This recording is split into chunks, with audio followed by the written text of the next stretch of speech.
네, 작년 이맘때 2019년 7월 3일 중앙일보의 일면 헤드라인은 이랬습니다. 일본 보복카드 100개, 이제 한 개 나와. 익명의 전직 고위 관료의 말을 바탕으로 지어낸 소설 같은 이야기. 일본의 보복카드는 100개인데 이제 한 개 나왔다. 그런데 한국은 그걸 모르는지 알고도 그러는지 너무 강공으로 나가는 것 같다는 뉘앙스의 기사였습니다. 당시에 이런 기사들 많았죠. 그래서 어떻게 됐습니까? 일본 보복카드 100개는 1년이 지나도록 별 소식이 없습니다. 오히려 반도체 소재 일본 납품 기업들이 한국 공장의 생산량을 늘려서 한국 반도체 기업들에게 굽신대는 양상입니다. 왜 그렇죠? 당연한 거 아니겠습니까? 부품 소재 납품 기업이 아무리 기술력이 좋아도 삼성이나 하이닉스 같은 반도체 완성 기업이 세계 시장을 과점하고 있는 상황에서 어떻게 납품 중소기업들이 발주 대기업을 정치적인 이유 하나만으로 걷어차 버릴 수 있을까요? 게다가 한국 중소기업들이 금방 따라올 것 같은데 불안한 건 그쪽 일본도 마찬가지였던 겁니다. 자본주의의 상식이죠.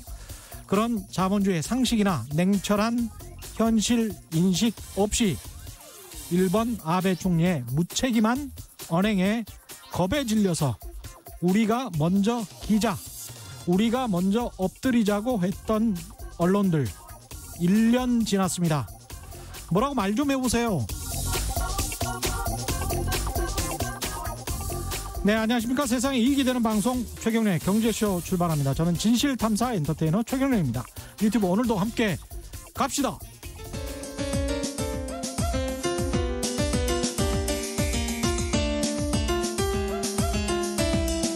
어려운 경제 이슈를 친절하게 풀어드립니다. 돈 되는 경제 정보를 발빠르게 전해드립니다. 예리하면서도 따뜻한 신사 이종우 이코노미스트의 원포인트 경제 레슨. 네, 국내외 경제 흐름을 분석하고 실질적인 투자 정보도 전해드리는 원포인트 경제 레슨 이종우 이코노미스트 나오셨습니다. 안녕하십니까? 예, 안녕하세요. 예, 오늘은 또 어떤 내용을?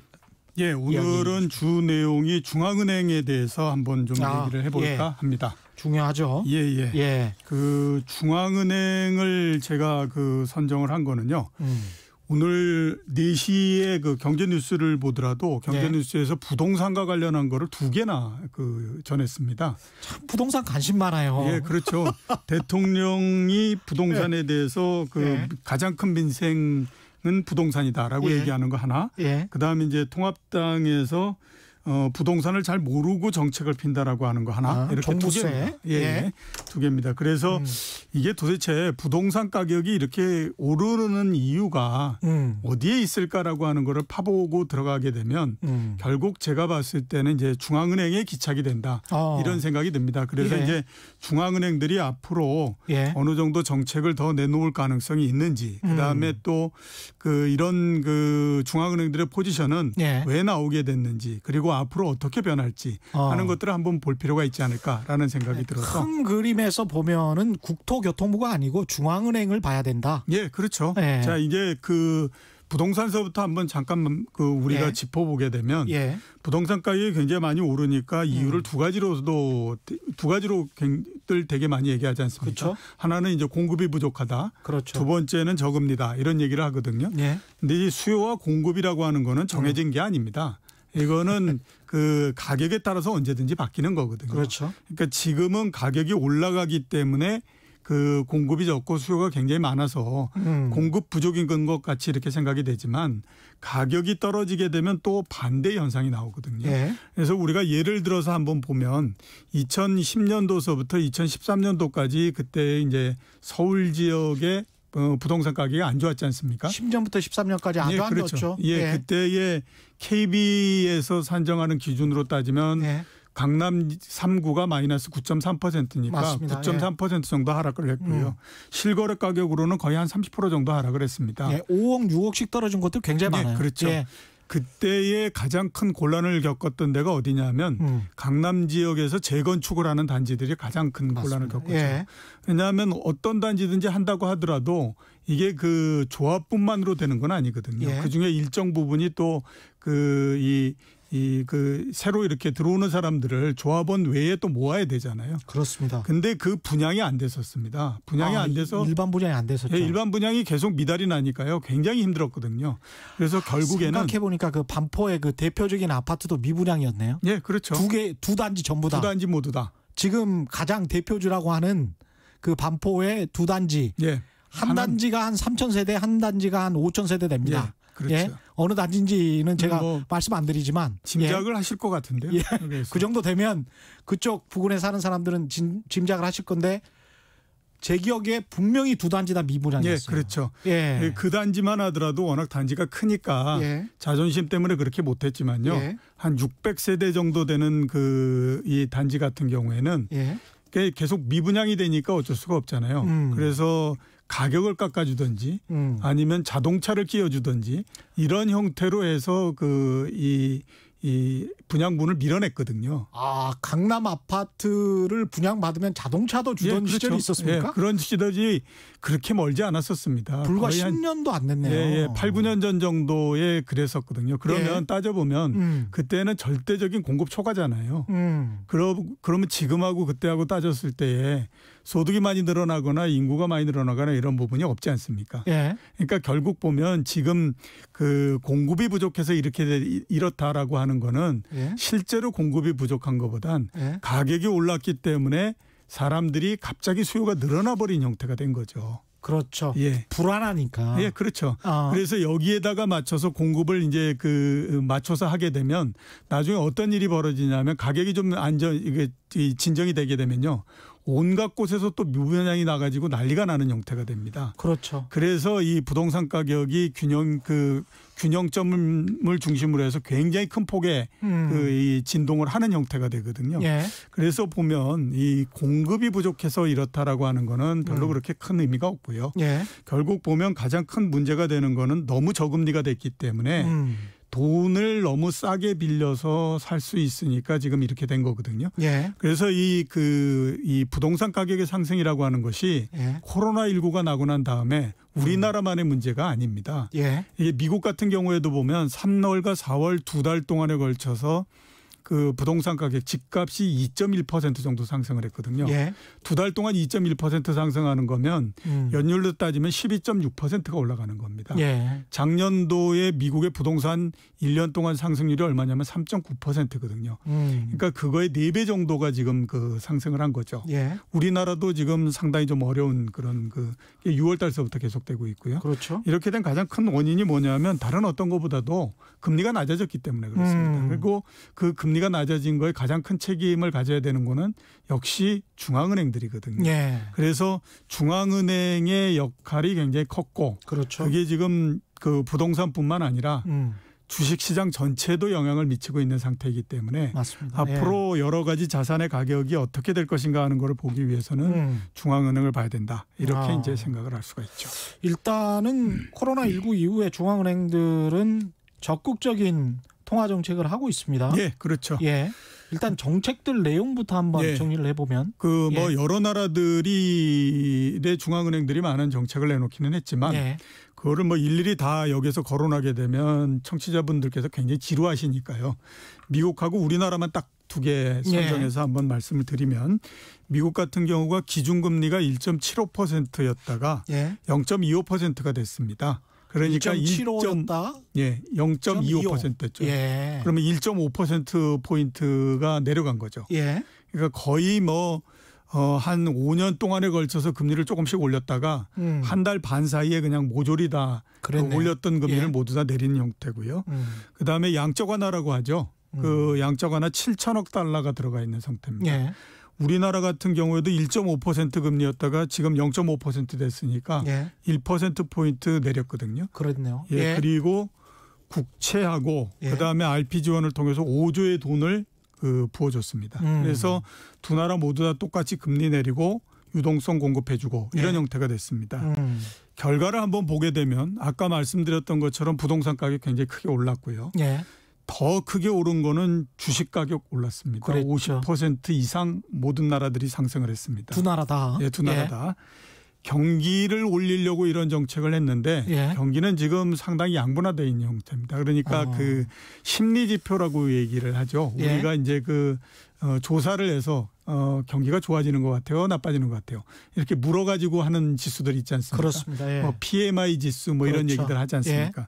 그거는 성공적으로 반등을 시켰는데 실제적으로 나오는 실물 경제 지표는 아직까지 별달리 그렇게 크게 반응을 하지 못하고 있는 상태고 예. 오히려 이제 실물 경제에 대한 지표는 당초 예상보다도 후퇴하고 있는 상태입니다. 그러니까 당초 예상은 V자 형태로서 올라올 거다라고 얘기를 하는데요. 예. 지금은 이제 대체적으로 어느 쪽에 같이 맞춰져 있냐면 역루트형이다라고 얘기를 합니다. 그러니까 역루트형? 예, 루트가 이렇게 돼 있지 않습니까? 예. 그걸 거꾸로 하면 예. 떨어지는 거 굉장히 크고요. 예. 올라가는 거 중간 정도 올라갔다가 그다음에 옆으로 가잖아요. 아, 그러네요. 예, 거꾸로 예. 하면. 거꾸로 하면. 예. 그런 형태가 될 거다라고 하는 그 전망이 많고요. 그 학창 시절에 수학을 싫어하셨던 분들은 지금 무슨 이야기를 하는지 전혀 이해를 못할 것 같아요. 아무리 싫어하시더라도 루트는 아실 겁니다. 루트는 아시겠죠. 루트를 거꾸로. 예. 예, 그런 형태로 위하고 아래를 예. 된다라고 하고요. 그다음에 이제 우리나라뿐만 아니라 다른 나라에서 특이하게 나오고 있는 현상 중에 하나가 뭐냐면 예. 화폐가 퇴장을 하고 있는 형태입니다. 아. 그러니까 5만 원짜리 지폐의 발행이 예. 계속해서 늘어나고 있거든요. 예. 지금 저 한국은행도 그렇고 그다음에 미국 같은 데도 100달러짜리 지폐가 굉장히 계속 늘어나고 있습니다. 이게 화폐 퇴장은 좀 몇 년 됐죠. 5만 원권 지폐를 발행하고 난 다음부터 이 현상이 꾸준히 됐는데 예. 특히 최근에 들어서 굉장히 그 속도가 빨라지고 있죠. 아, 그렇군요. 예, 그 왜 그러냐면 금리가 워낙 낮다 보니까 그 뭐 그렇게 그 뭐 채권이나 예금을 해가지고 이자를 얻는 부분들이 그렇게 많지 않지 않습니까? 근데 내가 실명을 모두 다 밝혀놓게 되면 굳이 그에 따라서 생기는 여러 가지 또 골치 아픈 일도 있고 이런 사람들도 있잖아요. 굳이 그러니까 개인 금고에 넣어놓는 게 낫지. 예. 이걸 금융기관에 안전하게 넣어놓고 내가 돈이 얼마 있는지를 국세청이 보도록 할 수는 없다. 예, 그렇죠. 그래서 퇴장 현상이 일어나는군요. 예, 그래서 예. 5만 원짜리로 바꿔서 퇴장을 시키는 형태가 여러 나라들에서 지금 계속해서 나타나고 있는 증여세나 상속 뭐 이런 거를 생각하면 뭐 그냥 막 줘야 되는데 예. 그걸 뭐 50%다 20%다 이러면 크잖아요. 예, 그렇죠. 그렇죠. 그러니까 예. 그거를 1% 금리 먹느니 나중에 50% 절감해서 예. 몇 억 주겠다. 예. 충분히 가능한 이야기네. 그래서 원래 이게 그 0% 금리 마이너스 금리 얘기할 때 많이들 얘기하는 것 중 그렇게 하면 굉장히 어렵다라고 예. 얘기하는 것 중에 하나가 예. 이 화폐 퇴장 현상 이것도 상당히 역할을 하는 거거든요. 예. 근데 지금 실제적으로 보면 계속해서 5만 원권의 발행 이런 것들이 확대되고 있는 상태이기 때문에 좀 그 안 좋은 쪽의 영향 이런 것들이 있다 이렇게 이제 말씀드릴 수 있죠. 한참 그 문재인 정부 초기였나요? 무슨 뭐 화폐 개혁 논란이 있다가 이제 예. 사그러들었는데 예. 이런 화폐 퇴장 현상 그다음에 그 지하 자금이 자꾸 이렇게 융성되는 예. 그런 상황 때문에 그런 것 같습니다. 예, 그렇죠. 이 화폐 퇴장 현상 가게 되면 왜 경제학에서 많이 얘기하는 유동성 함정 이런 얘기 하지 않습니까? 그렇죠. 그러니까 예. 아무리 돈을 많이 풀고 예. 그다음에 또 금리를 내리고 한다고 하더라도 그렇죠. 그런 것들이 정책으로서 뭐 들어가지 않는다. 예. 그걸 이제 저 유동성 함정 뭐 이런 얘기를 하는데 돈이 기업 투자에 들어가야 되는데 그렇죠. 그거가 되는 가장 큰 원인 중에 하나도 화폐가 퇴장해 버리는 형태. 이게 그래서 그런 거죠. 근데 이렇게 화폐가 퇴장이 되고 기업 투자에는 돈이 잘 안 들어가고 기업은 막상 또 투자하려면 돈이 없다고 하고 예. 자산 가격은 버블이고 예. 버블로 치닫고 있고 예. 상당히 좀 우려되는 상황 아닌가요? 우려되는 상황인 거는 분명하죠. 그건 예. 우리나라도 그렇고 다른 나라들도 다 마찬가지고요. 예. 그래서 상당히 우려되는 현상인 거는 분명한데 지금 뭐 이것저것을 가리지 않기 때문에 지금 그런 형태인데요. 자, 우리가 이렇게 한번 생각해 볼 필요가 있습니다. 중앙은행들은 그럼 지금 이걸 모를까? 예. 그러니까 이제 자산 가격만 굉장히 올라가고 그다음에 또 다른 곳에는 돈이 안 가기 때문에 실제적으로 그 많은 정책을 피고 그 강한 정책을 피는데도 불구하고 실물 경제는 그렇게 좋아지지 않고 대신에 자산 가격만 굉장히 많이 올라가서 나중에 까딱 잘못하게 되면 굉장히 큰 문제가 생길 수 있는 이런 그 위험이 있는데 그렇죠. 과연 이거를 모를까라고 하는 거를 한번 생각해 볼 필요가 있지 않습니까? 잘 알고 있겠죠. 예, 지금 굉장히 잘 알고 생각해 보면 코로나19 이전에 한 2, 3개월 전에 한국은행 총재가 가계부채에 관해서 경고를 한 적이 있어요. 예. 그렇죠. 기억이 지금은 가물가물하시겠지만 분명히 경고를 했어요. 가계부채와 관련해서. 예. 예. 그런데도 불구하고 이렇게 이제 계속 금리를 내리고 돈을 계속해서 엄청나게 풀어버리고 하는 거는요. 예. 그러니까 어떻게 생각하면 이런 형태입니다. 실물 쪽에서 생각하는 것과 그러니까 원하는 것과 뭘 하겠다라고 하고 원하는 것과 그다음에 금융시장 쪽에서의 반응이 다르기 때문에 그렇거든요. 예. 어느 중앙은행이든지 제일 그 바라는 거는 뭐냐면 경제적으로 봤을 땐 두 가지입니다. 하나는 물가를 안정시키는 거. 두 번째는 또 고용을 완전 고용을 시키는 거. 이 두 가지지 않습니까? 예. 그다음에 이게 어느 정도 달성이 되고 나면 그리고 또 이렇게 이제 그 위기 상황 이런 것들이 오게 되면 그다음에 또 중앙은행이 원하는 게 뭐냐면 신용 경색을 막는 겁니다. 그렇죠. 그렇죠? 예. 그래야지 이제 중앙은행으로서의 기능을 모두 다 할 수 있는 그런 형태가 되는 거거든요. 근데 지금을 보면 물가는 굉장히 안정이 돼 있지만 고용이 굉장히 안 좋은 형태지 않습니까? 그렇죠. 그러니까 이제 예. 고용을 높이기 위해서 돈을 굉장히 많이 풀고 그다음에 또 금리를 굉장히 내리고 이런 예. 형태로서 계속 정책을 피고 있는 거죠. 예. 피고 있는 건데 문제는 뭐냐면 그쪽은 전혀 개선이 되지 않고 있는 형태가 되는 거고요.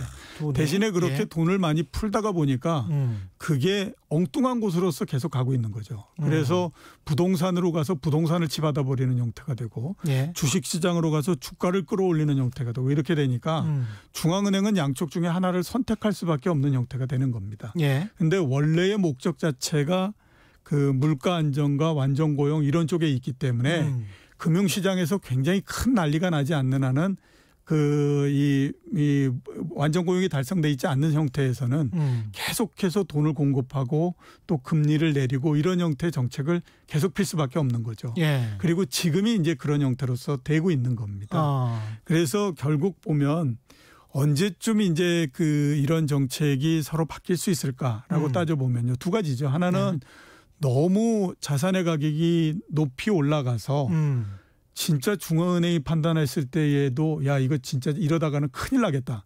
이런 이제 생각이 들면 조금씩 바꿔주는 거고요. 예. 그렇지 않으면 야 이제 그 중앙은행이 개입하지 않는다고 하더라도 민간에 있는 은행이든지 아니면 민간에 있는 뭐 그 경제 주체들이 지네끼리 잘 알아서 해서 이제는 충분히 뭐 별 큰 문제가 없을 것 같네. 예. 이렇게 되면 이제 발을 빼는 거거든요. 예. 근데 후자 쪽은 아직까지는 제가 봤을 때 별로 그렇게 그렇죠. 이 자신이 없는 상태이기 때문에 현재로서 봤을 땐 계속 간다라고 봐야 되는 거죠. 이런 예. 초저금리 상황이. 초저금리 계속 가고요. 예. 그다음에 이제 또 유동성 공급 이런 거 이제 조금씩 더 해가면서 계속 지금 가는 형태인데 그러면 이렇게 계속 뭐 저금리 정책을 취하고 이렇게 하니까 계속 그러면 이렇게 가격이 올라가고 할 거냐 하는 것들은 또 별개 문제다라고 봐야 되는 거죠. 그렇죠. 예. 그 이야기는 좀 이따가 더 해주시고요. 부동산 가격과 관련해서는 예. 아까 그 중앙은행 말씀하시면서 미국 같은 경우에 이제 1.75%였다가 0.25%, 우리 같은 경우에 1.5%였다가 예. 0.5%로 낮췄는데 예. 사실 미국 중앙은행인 페드가 낮추고 나서야 거의 대부분 딱 한 번 뭐 그런 적이 선제적으로 낮추거나 올렸던 적이 한두 번 정도 있었던 것 같은데 예. 한국은행이 독자적으로 미국이 금리를 올리지 않는데 예.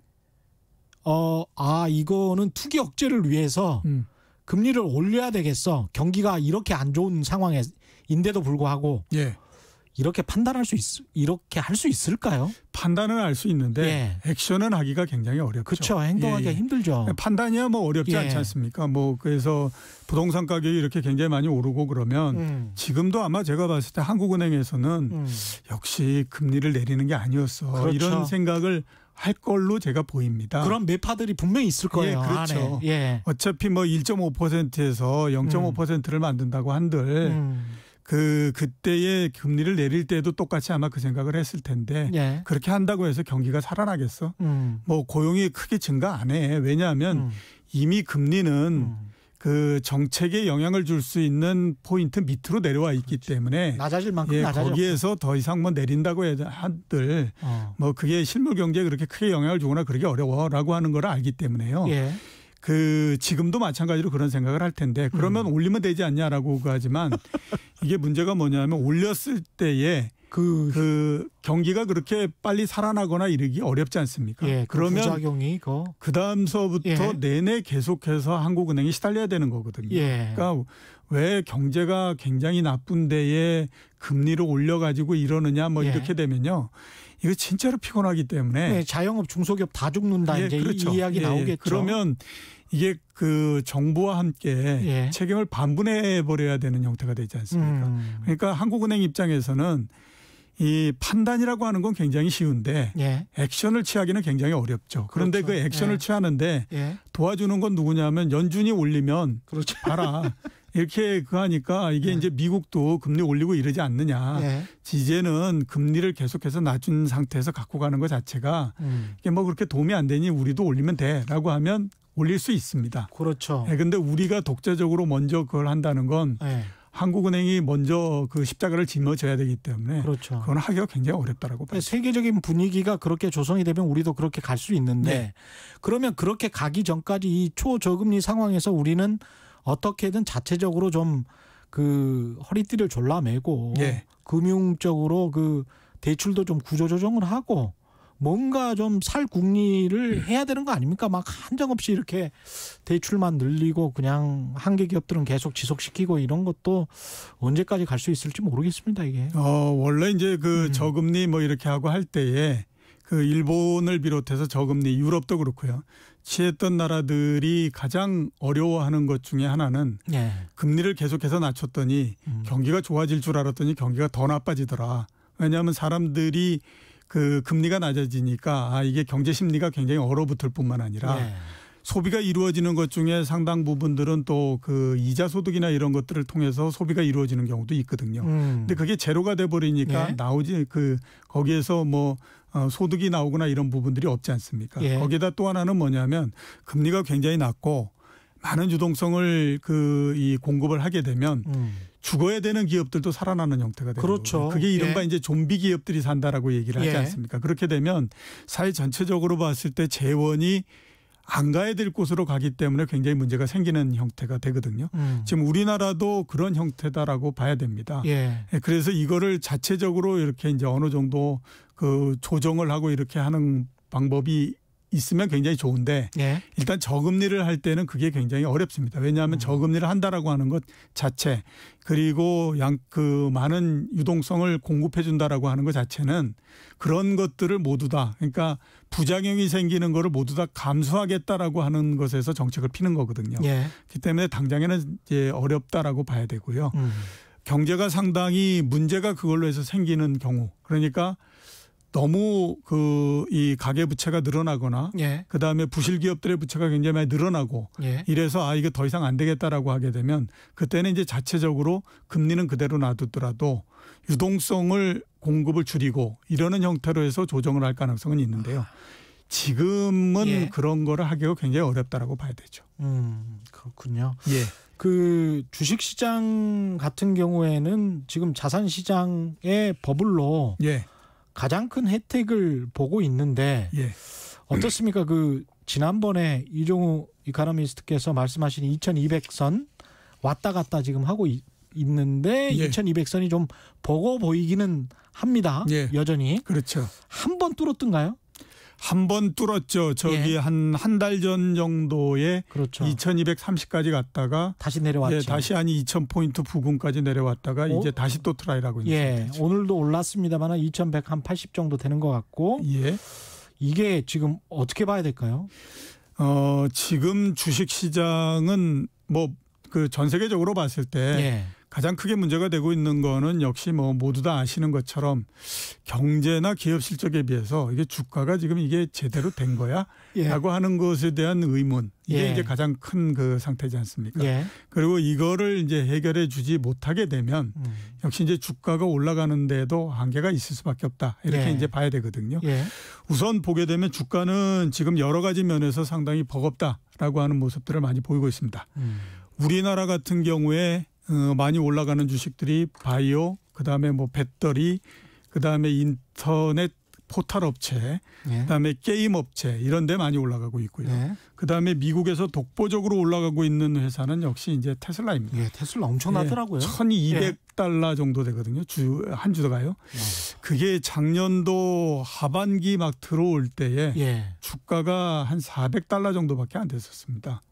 근데 그게 이제 엄청나게 지금 올라가고 있는 상태이거든요. 예. 그러니까 이게 어떤 그 공통점을 갖고 있느냐 하면 성장에 대한 기대 이거를 이제 과다하게 집어넣어주는 그렇죠. 형태로서 예. 가고 있는 거죠.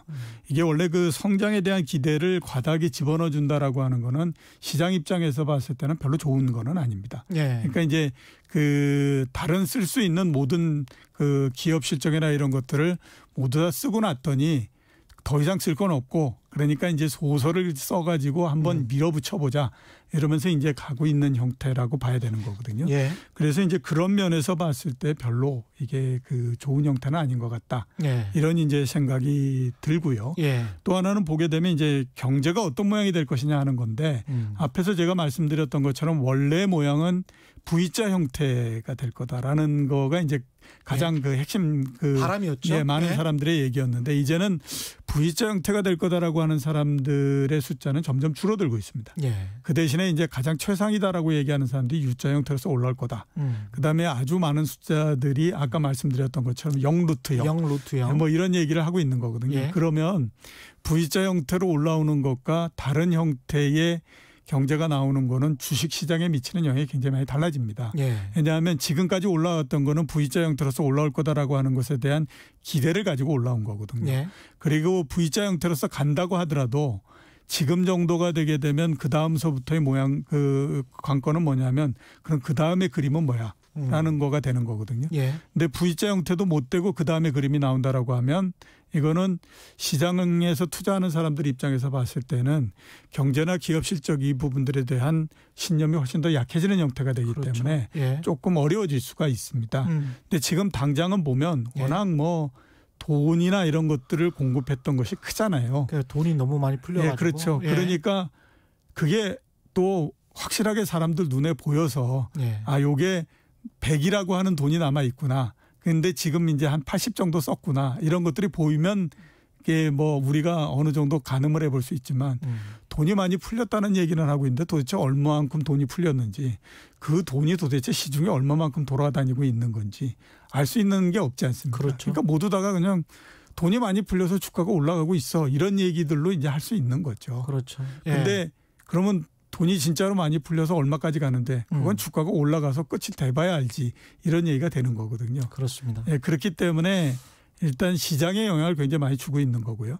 그 시장에 영향을 주고 있는 것이 아직까지는 아무튼 뭐 가격 면에서 끝나지 않은 것 같다. 예. 그렇기 때문에 조금은 더 갈 수 있지만 지금은 상당히 좀 경계를 해야 되는 예. 그런 입장에 들어와 있다. 이렇게 볼 수가 있는 거죠. 유동성 장세가 실적 장세로 옮겨질 때 실적이 기대에 못 미쳤을 때 그 파장 그것까지도 좀 생각을 해봐야 될 것 같습니다. 예, 아무리 그렇죠. 유동성 장세라고 하더라도 예, 예. 그런 부분들은 부동산에도 똑같이 적용이 됩니다. 그러니까 주가도 지금 약간 좀 버겁다라고 예. 말씀하셨는데 부동산 가격도 그러면 예, 그렇죠. 예. 그러니까 우리가 그냥 생각하면 저금리가 됐기 때문에 부동산가 그 사람들이 돈을 빌리는데 전혀 그 부담을 안 느끼지 않습니까? 그러니 보통 그게 상식이었죠. 예, 그러니 예. 뭐 은행에서 쌓여져 있는 게 돈이니 예. 거기에서 뭐 빌려가지고 부동산 모두 다 투자하겠다고 그러는데 어디에서 막힐지 어떻게 알아. 이렇게 이제 얘기하지 않습니까? 예. 자, 우리가 한번 이렇게 생각을 해보죠. 2010년도서부터 현재까지 전 세계 부동산 가격은 계속해서 올라가고 있습니다. 예. 그죠? 그 2008년도에 금융위기가 발생을 했고 그다음에 2009년도는 정신이 없었기 때문에 그랬지만 역시 똑같이 지금 부동산 가격이 올라가는 거하고 똑같은 요인이죠. 금리를 굉장히 낮췄고 그렇죠. 유동성 굉장히 많이 공급을 하면서 그 부동산 가격도 많이 올라가지 않았습니까? 예. 우리나라 부동산 가격도요. 올라가는 형태 이런 것들을 보면 세계 부동산 가격이 올라가는 거하고 똑같습니다. 그러니까 우리나라만 부동산을 이렇게 떼놓고 부동산은 거의 그 다른 나라하고 비교하고 이러는 것들이 별로 없기 때문에 그렇죠. 우리가 그 독특한 요인으로 올라가고 있는 것 같지만 예. 거의 비슷한 형태로서 가고 있거든요. 예. 2010년도서부터 지금까지 부동산 가격이 올라간 거 보면 미국이 50% 정도 올랐습니다. 예. 유럽이 20% 정도 올랐고요. 자, 이런 형태인데 그러면 왜 미국은 50% 올랐는데 왜 유럽은 20%뿐이 못 올랐지? 이런 거 이제 생각해 봐야 되지 않습니까? 예. 유럽 중에서도 보면 스페인은 마이너스 7%입니다. 그러니까 마이너스 7% 아직도? 10년 동안 그 부동산 가격이 7% 정도 하락을 한 거죠. 이태리가 16% 하락을 했습니다. 그렇군요. 예. 예. 근데 또 독일은 63%가 올라갔습니다. 아, 독일 많이 올랐다고 그러더라고요. 그렇죠. 그러니까 예. 그 같은 유럽권 내에서도 독일하고 이태리는 거의 80% 정도의 차이가 나죠. 그러네요. 예, 그러니까 예. 왜 이렇게 차이가 나느냐. 미국하고 유럽 사이, 그다음에 유럽과 유럽 국가들 사이 왜 이렇게 차이가 나느냐 보면요. 저금리를 똑같이 한다고 하더라도 예. 저금리 플러스 경기가 돼야 되는 거죠. 그러니까 경기가 좋게 되면 예. 상대적으로 부동산 가격도 많이 올라가고 이렇게 되는 거고요. 예. 그게 단순히 저금리만으로서 될 수 있는 건 아닙니다. 예. 그러니까 거기에 경기가 플러스가 됐기 때문에 보시는 것처럼 미국은 50%가 오르고 유럽은 20%밖에 못 오르는 거잖아요. 예. 지난 10년 사이에 미국 경제는 굉장히 좋았고요. 예. 대신에 유럽 경제는 상당히 안 좋았잖아요.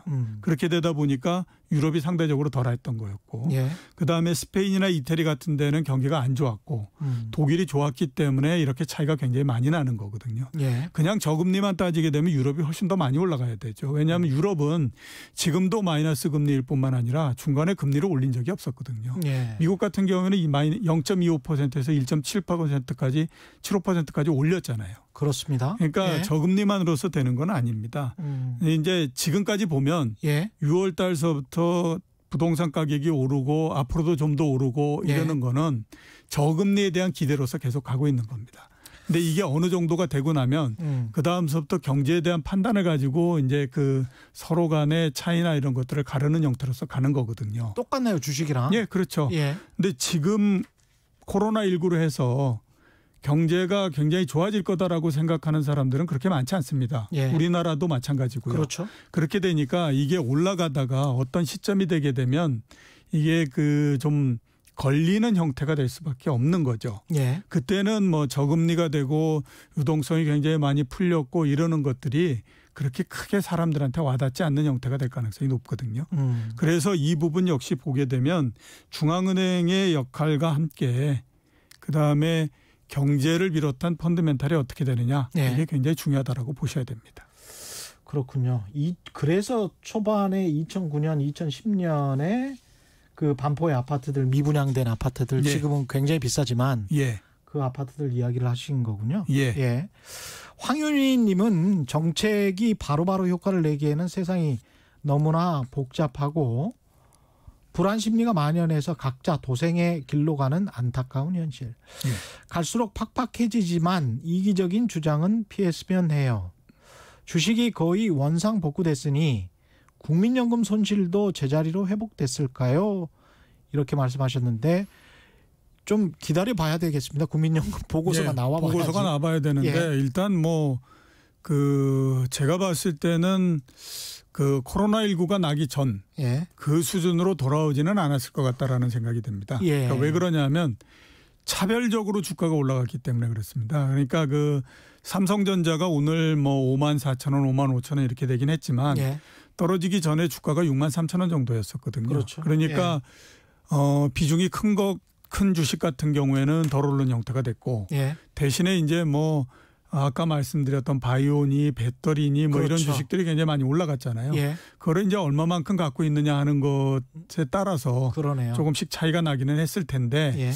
아마 전체적으로 봤을 때에는 코로나19 이전의 수준을 완전히 회복하거나 이러지는 못했을 가능성도 조금 있다라는 생각은 좀 듭니다. 그런데 정확한 건 보고서가 나와봐야 할 수 있습니다. 나와봐야죠. 이은성님은 반도체 별로 안 떨어졌는데 어떤가요? 뭐 이렇게 말씀하셨는데. 많이 안 떨어졌기 때문에 또 많이 올라갈 수 있는 부분도 그렇게 많지는 않다라고 봐야 되죠. 그렇군요. 예, 그러니까 지난주 정도서부터 삼성전자 주가가 그 다른 데보다도 많이 올라가기 시작을 했어요. 예.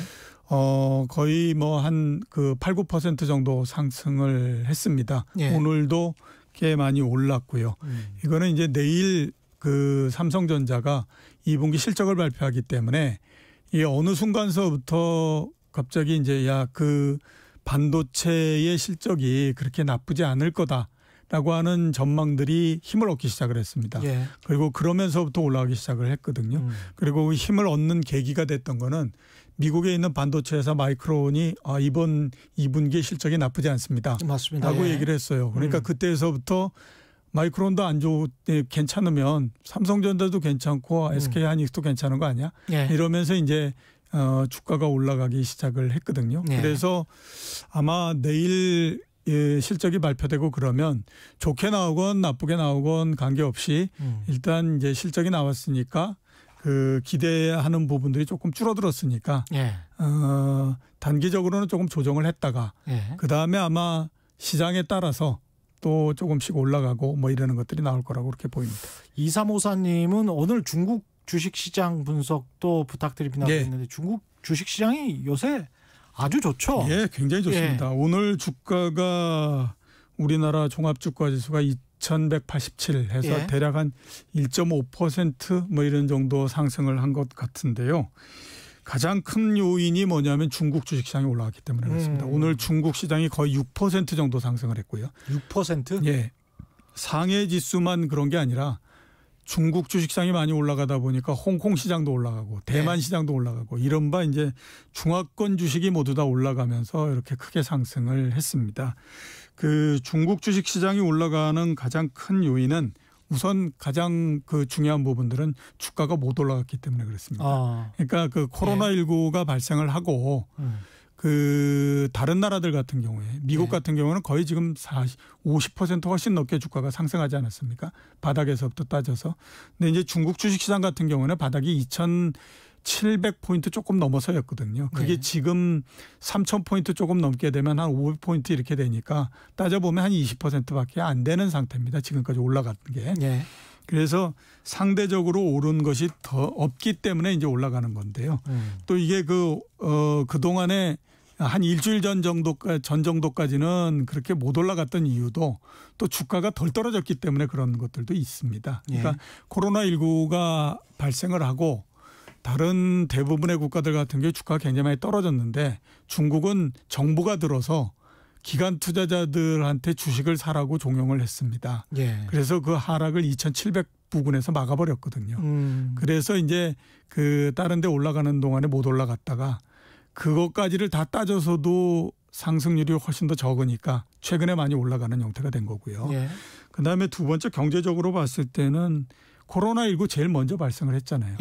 그래서 또 제일 먼저 아무튼 조용히 시키는 형태가 됐지 않습니까? 그렇습니다. 그러다 보니까 경제가 제일 먼저 올라가는 모습을 보이고 있는 거죠. 그래서 중국 주식시장이 최근에 이제 상승이 많이 했던 형태인데 자, 그래서 지금 13일 중에 11일이 올라서 주가가 굉장히 많이 지금 3,200포인트 정도까지 갔거든요. 3,500 이 정도까지 올라가는 거는 그냥 일상적으로 올라가는 거다라고 봐야 될 것 같고 관건은 정말 계속 올라가서 진짜 뭐 한 5,000포인트 부근까지 한번 갈 수 있을 거냐. 이게 이제 중요하다라고 봐야 되죠. 이게 왜 그 정도를 말씀드리냐면 중국 주식시장이 한 5, 6년 전 정도에 그 후광통이라고 하는 게 있었지 않습니까? 그때 주가가 한 5,000포인트 정도까지 올라갔습니다. 그러다가 갑자기 이제 주가가 떨어지기 시작해서 3,000포인트 부분까지 내려가서 그다음에 3,000포인트에서 거의 6, 7년 동안을 옆으로 쭉 이렇게 기는 형태의 시장을 했었거든요. 예. 그러니까 여기에서 3,500포인트를 넘어서 뭐 3,700 막 이렇게 올라가게 되면 이거는 드디어 이제 6, 7년 동안에 왔던 이 횡보를 깨고 위로 올라가는 거다라고 봐야 됩니다. 예. 그래서 이게 추가적으로 그러면 한 5,000포인트까지 갈 수 있겠네. 예. 이렇게 봐야 되는 거고요. 예. 그렇지 않고 3,500, 3,700 뭐 요 정도에서 이게 밀고 당기다 하다 보면 예. 이건 그냥 3,000포인트 부근에서 했다가 힘 한번 쓴 거다 이렇게 이제 봐야 되는 거거든요. 그렇기 때문에 앞으로를 좀 봐야 되는데 예. 추가적으로 올라갈 가능성도 상당히 있다라고 봐야 됩니다. 예. 왜 그러냐면 7년 전 정도서부터 지금까지 미국 주식시장 보면요. 그렇죠. 거의 2배 넘게 훨씬 그렇죠. 올랐거든요. 10년 호황이었으니까요. 예, 거기는. 그러니까 그 기간 동안에 중국 주식시장은 계속 옆으로 기었기 때문에 이게 그 사이에 에너지를 굉장히 많이 모아놓은 형태고요. 또 그 기간 동안에 기업 실적이나 이런 것들도 굉장히 많이 났기 때문에 예. 지금 펀더멘탈을 대비해서 보게 되면 중국 주식시장이 상당히 낮은 거는 또 사실입니다. 그래서 그런 면들을 고려하게 되면 미국 시장보다는 훨씬 더 뭐 가격의 부담이나 이런 것들은 적다라고 봐야 가격 되죠. 부담은 적다. 예. 그러나 늘 분식회계의 가능성은 있다. 뭐 이런 거는 예, 그렇죠. 예, 염두에 두시고요. 윤카카님, 일본도 부동산이 올랐나요? 일본도 지역적으로 조금씩 오르기는 했는데요. 예. 이렇게 우리처럼 뭐 부동산 가격이 많은 사람들의 관심을 모으면서 국가적인 과제가 되고 이러는 건 없었죠. 그리고 일본 같은 경우에는 워낙 가격이 많이 떨어졌기 때문에 예. 만약에 이렇게 이제 가격이 오르고 그런다라고 하게 되면 국가적으로 굉장히 좀 환영을 할 만한 일이기 때문에 많은 얘기가 뭐 나오거나 이러지는 않는데요. 일본 같은 경우에는 최근에 오른 거는 거의 별로 뭐 많지 않고요. 예. 그다음에 그동안에도 뭐 워낙 저금리 뭐 이렇게 했지만 아베노믹스 때 조금 오르지 않았어요? 예, 약간 오르죠. 예. 약간 오르는 정도에 그쳤기 때문에 그게 뭐 그동안에 하락하고 했던 거에 비하면 그렇게 크지 않고 그다음에 또 지역적으로 상당히 차이가 많이 났죠. 예. 그러니까 도쿄나 오사카 이런 데 중심지 같은 데는 괜찮은 형태였고 예. 대신에 이제 외곽 지역은 굉장히 안 좋고요. 예. 그다음에 또 종목별로 또 다릅니다. 그러니까 예. 주택지 이런 데는 그렇게 많이 하락하거나 또는 이제 이런 거 없이 약간씩 오른 부분도 있고 이랬는데요. 상업지 이런 데는 굉장히 안 좋았습니다. 그리고 지금 가격은 회복했지만 가장 큰 문제는 뭐냐면 공실률이 굉장히 높기 때문에 이게 언제 또 빠질지 모르는 형태가 돼서 상당히 그렇죠. 위험한 형태고요. 상업지 같은 경우에. 예, 그렇죠. 예. 그리고 이제 상업지가 상당히 위험하다라고 하는 거는 전 세계적인 이건 일본만의 문제가 아니고 전 세계적으로 다 그렇습니다. 예. 전 세계적으로 홍콩도 마찬가지고요. 공실률이 굉장히 높아가지고 예. 이게 잘못하면 저 상업지가 이거 무너져 내리는 거 아니야? 이런 그렇죠. 우려가 지금 상당히 많이 있는 거 사실입니다. 지난번에 유현준 교수가 이야기했을 때 우리나라 같은 경우에 주택지가 40이면 상업지가 20 이런 식의 비율이 정해져 있다고 했었는데 아마 다른 나라들도 도시가 예. 다 비슷할 거 아니겠습니까? 예, 그렇죠. 예, 주택을 좀 더 많이 상업은 한 절반 정도로 할 텐데 그런 상업지들이 지금 미국 같은 경우도 공실률뿐만이 아니고 부도 예. 모기지의 부도가 한 10% 정도 나고 있더라고요. 예. 부도 비율이. 이게 나중에 이게 좀 전이될 가능성 주택 시장에 예. 그건 좀 촉각을 곤두세워 봐야 될 것 같아요. 그렇죠. 예. 상업 지역이 문제가 생기게 되면 당연히 그거는 시간이 지나면 주택 지역으로서 넘어오는 형태가 됩니다. 일본 예. 같은 경우가 그런 형태였습니다. 그러니까 일본이 왜 90연도 이럴 때 부동산이 내려가기 시작하지 않습니까? 예. 그때 모든 부동산이 한꺼번에 내려갔을 거라고 생각이 되지만요. 제일 먼저 내려가기 시작한 건 상업 지역서부터 내려가기 시작을 했습니다. 그렇죠. 예, 그리고 난 다음에 시간이 조금 지나서 몇 개월 정도 지나서 그 다음서부터 주택 지역의 가격이 내려가기 시작을 하거든요. 예. 지금 이제 전 세계적으로 보면 우리나라도 마찬가지고요. 주택지의 가격 이런 것들은 계속해서 지금 높아가지고 원성이 높고 이게 계속 가느냐 안 가느냐 예. 얘기 굉장히 많지만 상업지역 같은 경우에는 주택지역처럼 이렇게 문제를 일으키거나 뭐 이게 사람들한테 원성이 있거나 이런 거 없이 조용히 지금 약해지고 있는 형태다라고 볼 수가 있는 거죠. 그리고 이게 좀 위험한 게 미국 같은 경우는 지금 부도율이 그렇게 코로나19 이후에 치솟았어요. 예. 상업지 같은 경우에. 근데 우리나라 같은 경우는 좀 조용히 있는 것 같은 게 더 불안한 게 예. 가령 공실이 굉장히 많이 나고 그런 상황에서도 버티는 지금 건물주들이 많고 특히 은행이 가서 이렇게 뭡니까 자산 재평가를 안 하는 경향이 우리나라는 꽤 많지 않습니까? 그렇죠. 예. 그러니까 과거에 이 건물을 뭐 5억으로 평가를 해놨으면 그걸 그냥 그대로 가져가더라고요. 예. 나중에 그게 공실이랄지 임대 수익의 저하로 나타나서 제대로 자산 재평가를 하게 되면 예.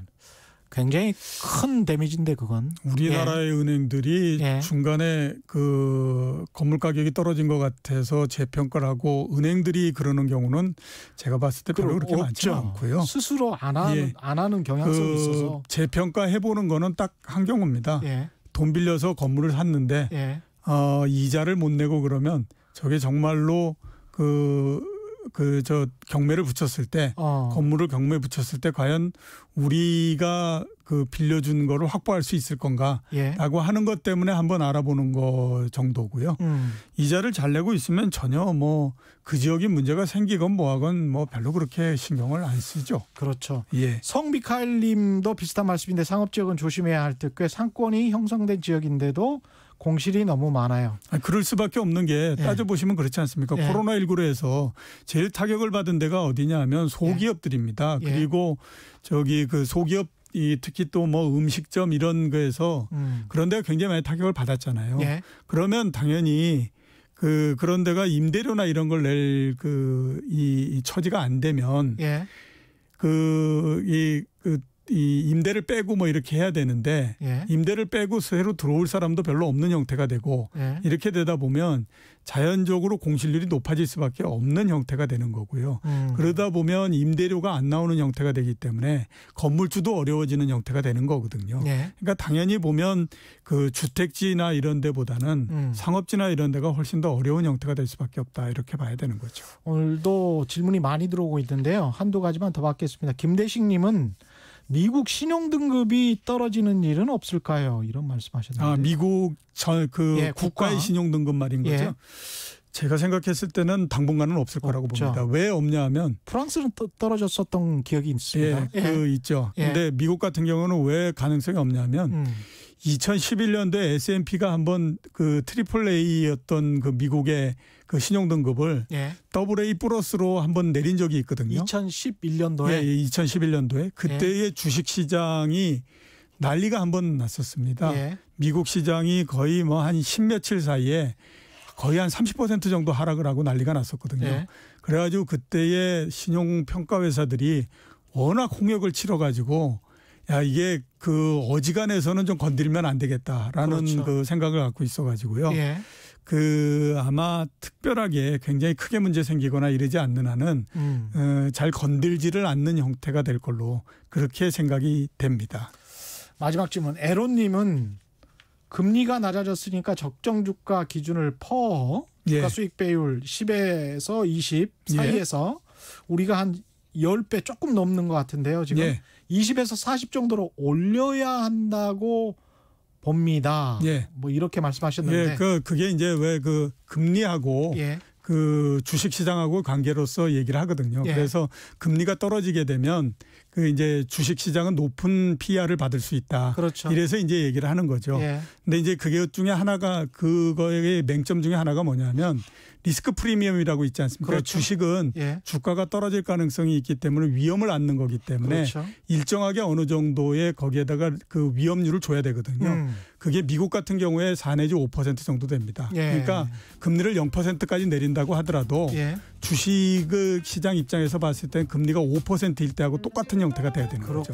그렇기 때문에 금리를 낮춘다고 하더라도 PR을 계속해서 높여줄 수는 없다라고 봐야 되는 거죠. 알겠습니다. 고맙습니다. 지금까지 이종우 이코노미스트와 함께했습니다. 고맙습니다. 고맙습니다. 최경영의 경제쇼 오늘 준비한 내용은 여기까지였고요. 저는 KBS 최경영 기자였습니다. 지금까지 세상에 이익이 되는 방송 최경영의 경제쇼였습니다. 고맙습니다.